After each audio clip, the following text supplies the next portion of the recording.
What's up mga kamamshi at kapapsi, Charis! Grabe, alas 6 ng umaga, may naririnig ako iyak ng kuting. Ang sabi ko sa aking asawa, baka nanganak na nga si Mingge, at pagsilip nga niya sa washing machine, nanganak na nga daw, at pinalabas ko na rin para kaagad yung pusa. Para hindi na dumami yung dugo dun sa loob ng washing machine, dahil dun nga pala nakalagay yung mga labahin namin, at buti naman malinis siya pag nanganganak ang aking pusa. At ang akala ko nga isa lang yung babies niya, kasi sabi nung aking asawa, at pagsilip ko kaninang umaga, apat pala sila. Kaya mag-comment na kayo kung ano ba yung ipapangalan natin sa apat na cute na kuting na yarn. Cherries! Tawag ko na nga rin pala yung aking baby na si Red para ipakita sa kanya yung mga cute na kuting, at tuwan-tuwa nga siya kasi ang sabi niya baby daw. Gusto na nga hawakan ng aking baby. Sabi ko wag muna dahil maliliit pa nga sila. Patingin na naman ako sa langit. Ang sabi ko nga makulimlim na naman. Paano pa naman kami makakapaglabas ng aming pre-love ukay-ukay kung ganito yung panahon? Wala kaming mapapwestuhan. Ano naman, umalis na rin yung bagyo at para makapaglabas na rin kami ng aming mga paninda. Sabi ko nga sa aking baby Red, maligo na nga kami. Ay ayaw niyang umalis dun sa pusa. Sabi ko pupunta nga kami sa kabila. Habang nagtututbrush nga ako at pagsilip ko nga sa aking baby, nauna na pala siya sa CR para maligo. At ilang minuto nga natapos na nga rin ako magpaligo sa aking baby Red, at buti naman nagpatutbrush siya at binihisan ko na nga rin pala kaagat, at nilagyan ko nga pala siya ng pulbo sa kanyang katawan. Ang sabi ko nga ako naman ng maliligo. At nang matapos na nga akong maligo at dali-dali na nga ako nagbihes dahil nagmamadali na nga pala yung aking baby, at nagtawas na nga rin pala ako. Pala ito yung sinuot kong damit dahil nanganak nga pala yung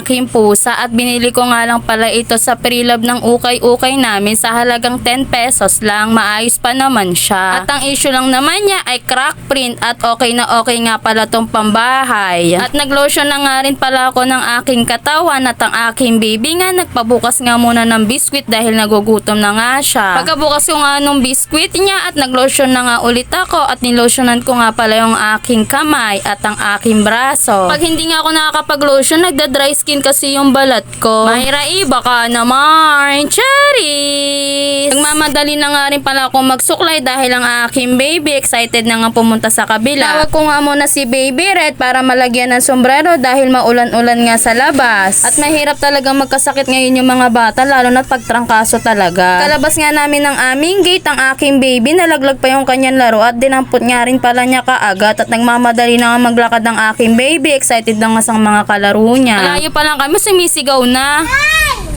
Tinatawag niya nga pala ang aking mama. Maretso na nga rin pala kami kaagad sa loob ng bahay ng aking mga magulang, at hawak na naman ng aking baby Red ang cellphone ng kanyang lola. At ayan nga lang pala yung pinagkakaabalahan niya dito para manood ng YouTube. Nang matapos na nga kami kumain ng tanghalian, nagpabili na naman ang aking baby Red ng taho. Wala talagang kabusugan yan. Dumating nga pala yung aking kapatid na si Lawrence, kasama niya nga pa rin pala yung anak niya na si Siem, at naglaro na nga silang dalawang magpinsan. Buti nga pag nandito yung pamangkin ko, ang aking baby Red, tahimik na nga at hindi nga lumalabas ng bahay. At ilang oras nga, merienda time na nga, at umorder nga pala yung aking kapatid ng Angel's Pizza. Baka naman, Cherries! At salamat nga pala sa merienda ng aking kapatid. Nagkikrave kasi yung kapatid ko, tanghalian na nga tapos merienda. Sabi nga si Siem, ang daming nakain na pizza. Napakatakot talaga ng batang yon. At pagkatapos na nga na magmerienda, at ayan na nga yung mga batang makukulit na nahimik na nga.